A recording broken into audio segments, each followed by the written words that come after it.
It was one of those calm Sunday mornings when the house felt like a soft exhale. Sunlight spilling through the curtains, the faint smell of coffee, the sound of Ethan's shower in the distance. I was at the desk, finishing a few reports, nothing dramatic. Just another ordinary morning in a life I thought was safe. Then I opened his laptop to print a document, and everything changed.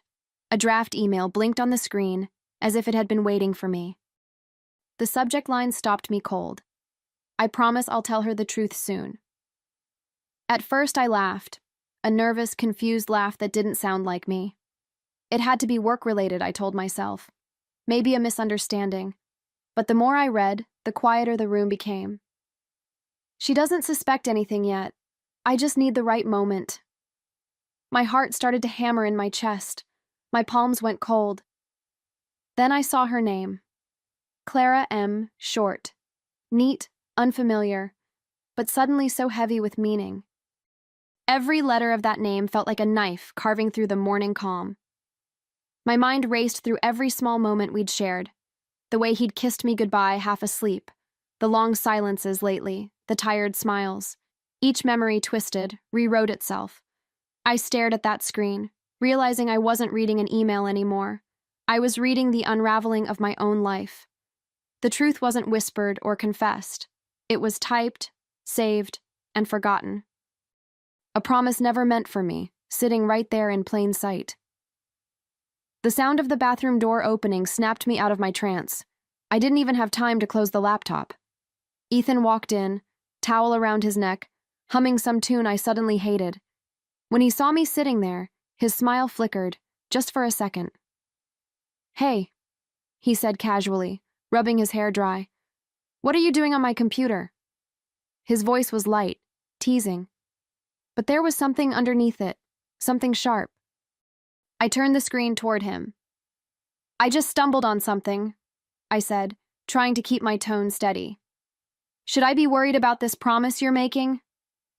For a moment, he froze. Then, that trademark smirk, the one that used to charm me, crawled back onto his face. "Oh, come on, Liv, that's just work stuff," he said, waving it off. "A client joke." My jaw tightened. "A joke about telling her the truth?" I asked. "Sounds hilarious." He moved faster than I expected, snatching the laptop, shutting it closed, laughing like I'd just caught him watching something stupid.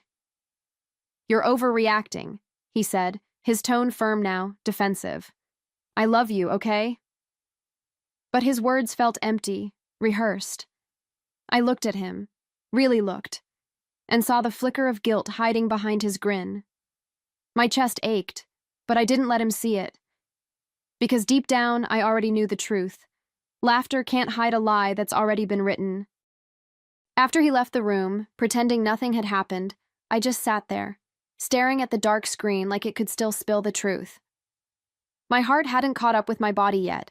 It was still pounding, refusing to believe what my eyes had seen. I tried to steady my breathing, but every inhale carried his words back to me. "You're overreacting. I love you." Love, as if saying it could erase the sentence he'd typed to someone else. Love, as if it were a password he could keep reusing. The silence of the house pressed in around me. I could hear the faint hum of the refrigerator, the ticking of the clock, the shower still running, all of it suddenly foreign. I felt like a guest in my own home. My mind kept looping the moment over and over, searching for a version where I'd misread it all. But the truth doesn't vanish just because we refuse to name it. It lingers, quiet, steady, patient, waiting for you to stop pretending it isn't there. When Ethan came back, dressed and whistling, I forced a smile. He kissed my forehead and told me to relax, like I was the fragile one. And maybe I was. Because that morning, something inside me cracked, small, almost invisible, but deep enough to spread. I didn't know it yet, but that single draft would rewrite everything. It wasn't just a secret email, it was the first domino. And soon they'd all start to fall. The days that followed were like living inside a performance I hadn't auditioned for. Ethan acted as if nothing had happened, and I played along, pretending I still believed him. But the air between us had changed. It felt heavier, like the room was holding its breath.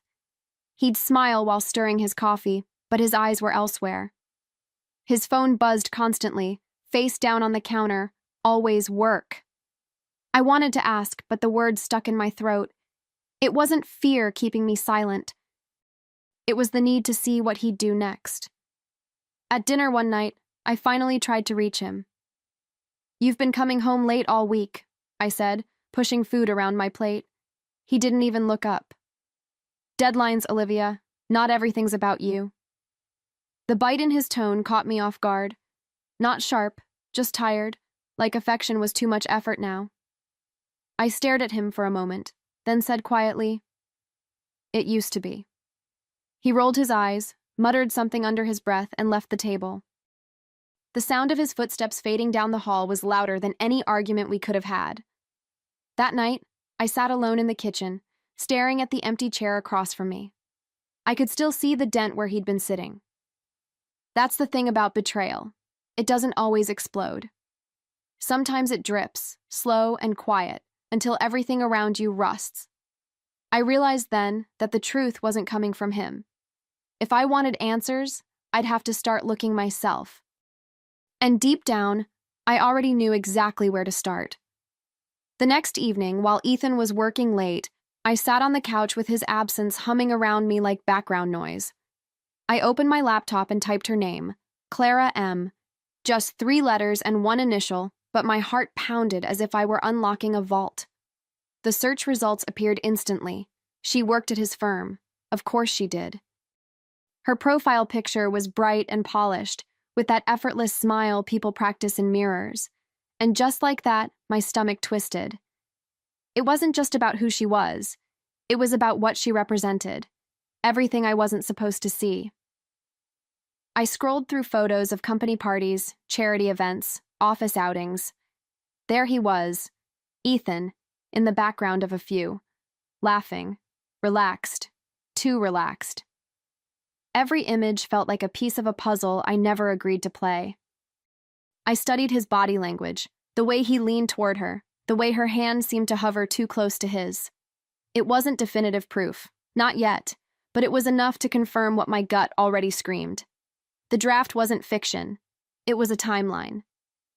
By midnight, I was pacing the living room floor, replaying their imagined conversations, every possible version of the right moment he'd promised her.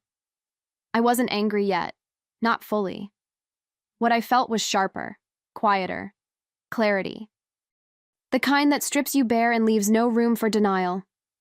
I told myself I wouldn't confront him again. Not this time. I needed to see it with my own eyes. Because when someone starts lying to you, the worst part isn't losing their honesty, it's losing your sense of reality. And I was done being blind. The next day, I woke up with a plan. Calm, deliberate, almost surgical. I packed him a small lunch, tucked in a note that said, "Proud of you." He wouldn't notice the tremor in my handwriting. By noon, I was parked outside his office, the engine off, my heart drumming in sync with the ticking clock on the dashboard. I told myself I was just dropping it off, just being thoughtful. But we both know that was a lie. I needed proof, not excuses. Inside the building, everything smelled of perfume and paper, polished, efficient, indifferent. From the reception desk, I could see him through the glass wall, walking alongside her. Clara. They were laughing, leaning close, sharing something small and secret. Then her hand brushed his arm, and he didn't flinch. He smiled. A soft, familiar smile I used to think belonged to me. I stood frozen, clutching the lunch bag so tight the paper crinkled. That was all the proof I needed. Not scandalous or cinematic, just real. Too real. When the receptionist looked up and said cheerfully, "They're such a cute couple, aren't they?" My throat tightened. I forced a polite smile. "Yeah," I said quietly. "Adorable." I walked out before my voice could betray me. In the car, I stared at the reflection of my face in the rearview mirror, calm, composed, unrecognizable. He forgot to delete the draft, but that wasn't his only mistake. He also forgot I was paying attention, and from that moment on, I promised myself I'd make sure he'd remember. That night, I cooked his favorite meal, roasted chicken, the kind that used to fill the house with warmth. He came home late, kissed my cheek, and thanked me like nothing had changed. And I smiled back because pretending had become second nature. The truth was, I wasn't angry anymore. Anger burns fast and leaves ashes. What I felt was colder, a quiet, deliberate clarity. He thought I'd cry, that I'd crumble. But instead, I was planning. I'd learned something about silence. When used right, it's louder than any scream. Over dinner, I apologized for snooping. I even laughed, saying maybe I'd been paranoid, that I trusted him. His relief was almost insulting. He reached across the table, touching my hand with that same charm that once made me fall for him. "See? That's the woman I fell in love with," he said. I looked him straight in the eye and smiled softly. "Don't worry," I told him. "You'll fall in love all over again soon." He laughed, thinking it was playful. But in that moment, I'd already decided who he'd be meeting next. The version of me that didn't beg, didn't break, and didn't forgive. Later that night, as he slept beside me, I stared at the ceiling, tracing the cracks in the paint. It felt symbolic, little fractures spreading quietly, just like us. I reached over and turned off his alarm for the next morning, savoring the control, the stillness. The old Olivia might have prayed for honesty. The new one was preparing for justice. And justice, I realized, required patience and evidence. The following morning, he left early for a client meeting, whistling as he buttoned his shirt. I watched from the doorway, coffee mug in hand, the same smile glued to my face. The moment the front door clicked shut, I went to his desk. My fingers trembled, not from guilt, but anticipation. I plugged in a small USB drive and started copying everything, his emails, his drafts, even the folder labeled private. It felt almost surgical, methodical. Each file was a heartbeat, a confession. And when I found one that linked him to questionable company expenses, my breath caught. My husband wasn't just cheating, he was stealing. By afternoon, I sat across from my best friend Maya at our favorite cafe, the one with mismatched chairs and cinnamon in the air. She listened as I told her everything, her spoon frozen mid-stir. "Liv, are you sure you want to go that far?" she asked quietly. "You could just leave." I looked out the window, watching strangers pass, their lives uncomplicated, untouched by betrayal. "He promised to tell me the truth," I said. "I'm just going to make sure the world hears it first." Maya sighed, but she didn't argue. She knew the look in my eyes, the one that said the decision was already made. That night, I backed up everything again, twice, labeling the folders carefully. I wasn't rushing. Revenge wasn't about anger. It was about precision. He thought his secrets were buried in drafts and late nights, but I had them all now. Every lie cataloged, every promise recorded. The plan wasn't fully formed yet, but it was alive. And just like that draft he'd forgotten to delete, it was waiting to be sent. Over the next few days, I became someone else entirely. Quieter, observant, almost serene. I still kissed him goodbye in the mornings, still asked about his day, still made dinner. But behind every polite smile, I was building something sharp enough to cut through his web of lies. He'd talk about office stress while texting under the table. I'd nod, sipping my wine, knowing every message would soon speak for itself. Every night, after he fell asleep, I'd open my laptop and refine the plan. Not out of hatred, but purpose. He'd taken my trust. I was taking back my control. The more I read through his emails, the more patterns emerged. Repeated excuses, coded messages, company cover-ups. I started organizing them like chapters in a story. The lie, the affair, the fraud. Each one with receipts, dates, names. He thought he was writing his own narrative, but he'd unknowingly handed me the pen. And for the first time in months, I slept soundly, dreaming not of heartbreak, but closure. One night, as I shut down the computer, I caught my reflection in the screen. Calm, steady, almost unrecognizable. I didn't look like a victim anymore. I looked like someone who'd stopped waiting for apologies. The pieces were in place now, all of them. I just needed the perfect stage, the perfect audience, the perfect moment. and soon enough, he'd have no choice but to keep his promise, just not the way he intended. The night of the dinner arrived wrapped in quiet anticipation. I'd booked the private room at his favorite restaurant, the one with soft jazz, dim lights, and just enough elegance to make him lower his guard. I told him we needed to talk, to clear the air, and he'd agreed instantly, relieved even. He showed up in that same navy shirt he wore on our anniversary, as if repeating old gestures could resurrect love. He smiled when he saw me, flowers in hand, his guilt perfumed with charm. I smiled back, because tonight wasn't about forgiveness. It was about truth. As we sat down, I watched him scan the menu, pretending this was just another awkward reconciliation dinner. He didn't notice the second glass of wine already poured across the table. When the waiter opened the door to bring the appetizers, I caught a glimpse of her, Clara, hesitating outside, invited by me, unsuspecting of the trap. My heart beat steady, not with nerves, but with purpose. Every heartbeat whispered the same words. He wrote the script. I'm just directing the ending. When she finally stepped inside, Ethan froze. The color drained from his face, and for a brief, beautiful moment, the world went still. What the hell is she doing here? He stammered, his voice sharp with panic. I tilted my head, smiling as I leaned back in my chair.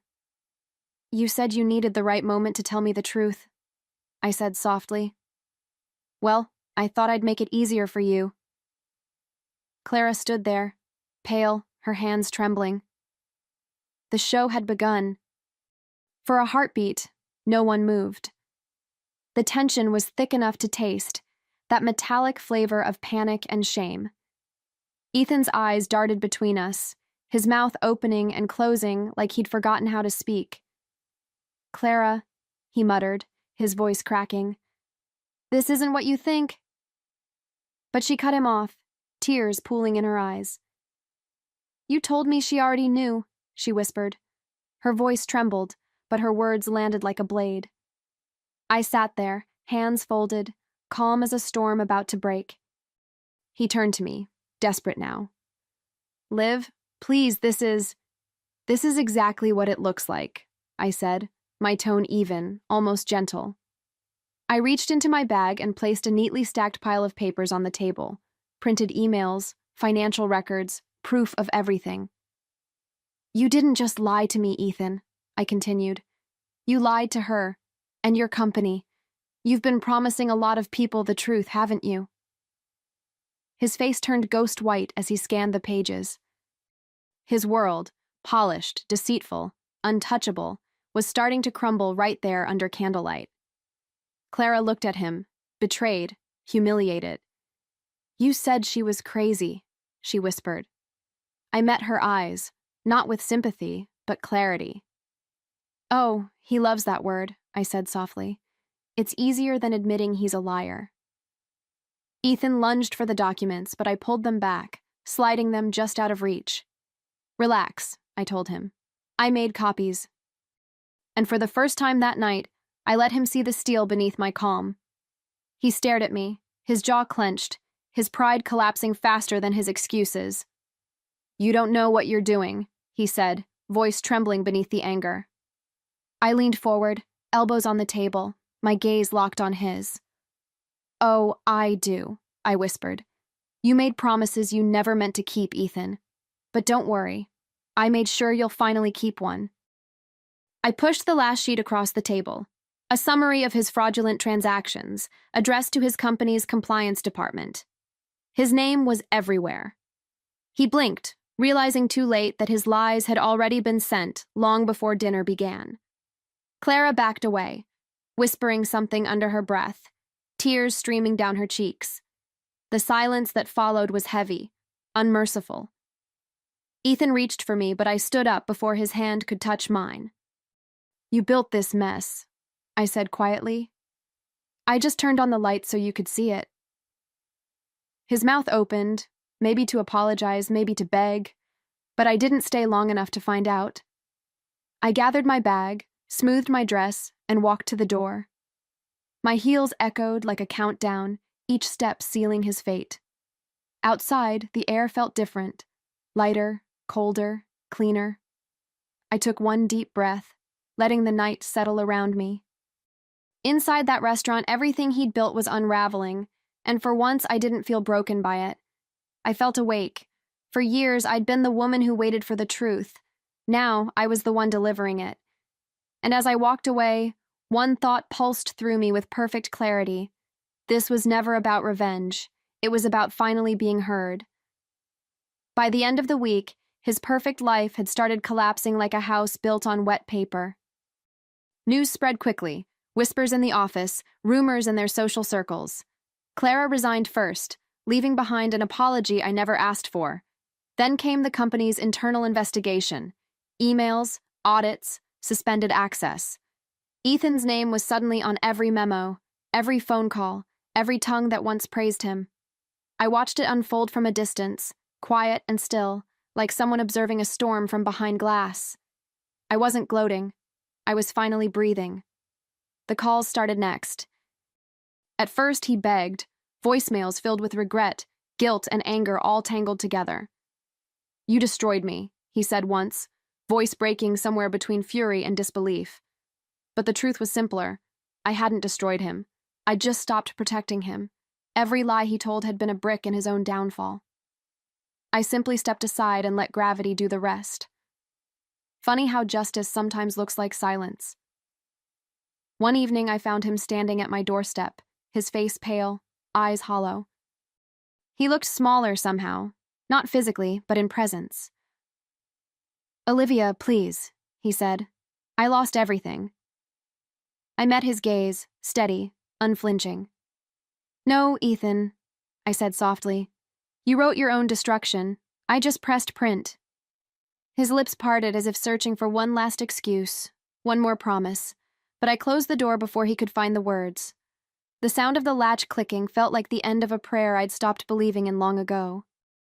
When the door shut, I stood there for a while, my hand still on the knob, feeling the weight of everything that had just ended. The house was silent, but not the heavy kind of silence I'd lived with for months. This one was peaceful, honest. I leaned against the door and let out a shaky breath I hadn't realized I'd been holding. There were no tears, no shaking, no triumph. Just an overwhelming stillness, like the moment after a storm when the air smells of renewal. For the first time, I wasn't waiting for someone to come home. I already was home. The following days moved slowly, like the world was giving me space to adjust to my new reality. I found myself doing small things, rearranging books, cooking dinner just for me, opening windows to let light in again. It felt strange at first, the simplicity of it all. I had spent so long being us that I'd almost forgotten how to be me. But little by little, I started recognizing the woman in the mirror again. Her posture was stronger, her eyes clearer. She wasn't looking for closure anymore. She was closure. One morning, I walked past his old laptop on the desk, the same one that had betrayed him, and in a way, saved me. I opened it out of habit, then paused. The screen glowed, waiting for a password I no longer cared to type. I smiled, closed it gently, and placed it in a box for donation. The truth had already been told, and I didn't need to reread it. Because some stories don't deserve to be reopened, they deserve to be finished. Weeks passed, and the gossip faded like old perfume, still traceable, but no longer suffocating. People stopped asking questions, stopped whispering my name with pity. I wasn't the wife who got cheated on anymore. I was just Olivia, the woman who rebuilt quietly, on her own terms. I started sleeping better. I laughed again, not because life was perfect, but because it was mine. I didn't need his approval or his apologies. The emptiness he left behind had turned into space, room for peace, for honesty, for me. Every so often, I'd catch my reflection in a shop window and barely recognize the calm in my own face. Healing wasn't loud or dramatic. It was made of small, steady choices. Saying no, saying yes, getting up, moving on. One afternoon, while walking home, I realized I hadn't thought about him all day. Not once. That realization felt like freedom disguised as an ordinary Tuesday. The kind of freedom that doesn't announce itself. It just arrives quietly and stays. That night, I sat by the window with a cup of tea, watching the city lights flicker. Somewhere out there, Ethan was dealing with the ruins of his own making. But I didn't feel vengeance anymore, only distance. The kind that comes when you've finally outgrown the pain that once defined you. Promises are easy to write. Regrets are easy to keep. But peace has to be earned. And I finally had. Months later, my mornings looked different, softer somehow. I no longer woke up to tension disguised as routine, or to the sound of lies slipping through half-awake goodbyes. Instead, I woke to sunlight. Real sunlight. My new office at the publishing firm sat on the corner of a quiet street, filled with the hum of printers and the comforting smell of paper and ink. On my desk sat a framed quote I'd found at a flea market. "Truth isn't what people tell you, it's what they hide." It felt less like decoration and more like a reminder of who I'd become.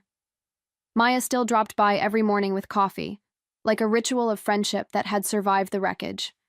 She'd hand me the cup and grin. "So," she asked one day, leaning against my desk, "how's life without him?" I smiled, not forced this time, but the kind that starts somewhere deep. "Peaceful," I said. "I don't need apologies or promises anymore." She laughed softly, raising her cup. "To peace," she said. And for the first time in a long time, I believed in the word. After she left, I turned to my computer and opened a new document. The title came easily. "The Promise That Broke Me." My fingers hovered over the keys as a slow warmth filled my chest. This was my story, not his, not ours. Mine. As I began to type, I thought of that draft he'd forgotten to delete, the one that ruined everything. But now, it didn't feel like an ending. It felt like a beginning. He'd written his lie in secret. I was finally writing my truth out loud.